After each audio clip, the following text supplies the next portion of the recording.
Have you ever felt like life is just throwing everything it has at you? You know, those moments where it feels like you're being tested right to your absolute limit?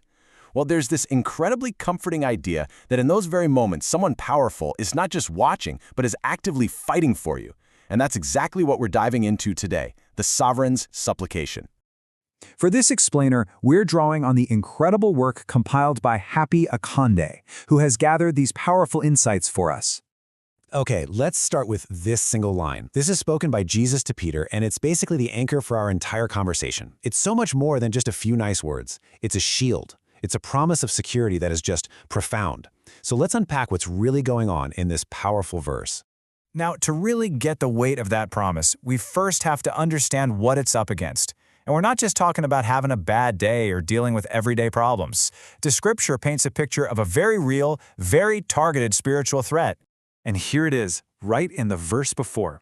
Jesus warns Peter, saying Satan has desired to have you, and then he uses this really jarring phrase, to sift you as wheat. Just picture that for a second. Sifting wheat is a violent process of shaking and separating.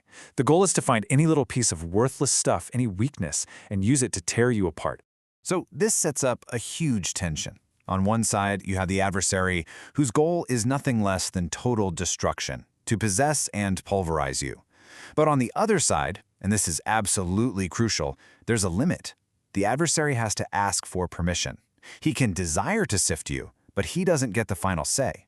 The threat is real for sure, but it's operating on a leash held by a much higher power. And that leash, that ultimate defense, well, that brings us right to the turning point of this whole story. Because while the threat is real, the response is infinitely more powerful. This is the pivot. Right after laying out the danger, Jesus counters with this game-changing phrase, "But I have prayed for thee." That one word, "but," changes everything. It's the immediate, decisive answer. The trial hasn't even properly begun, but the victory is already being secured by this powerful prayer. And let's just think for a second about what kind of prayer this is. First, it's personal. He's praying for you, specifically, knowing your name and exactly what you're facing.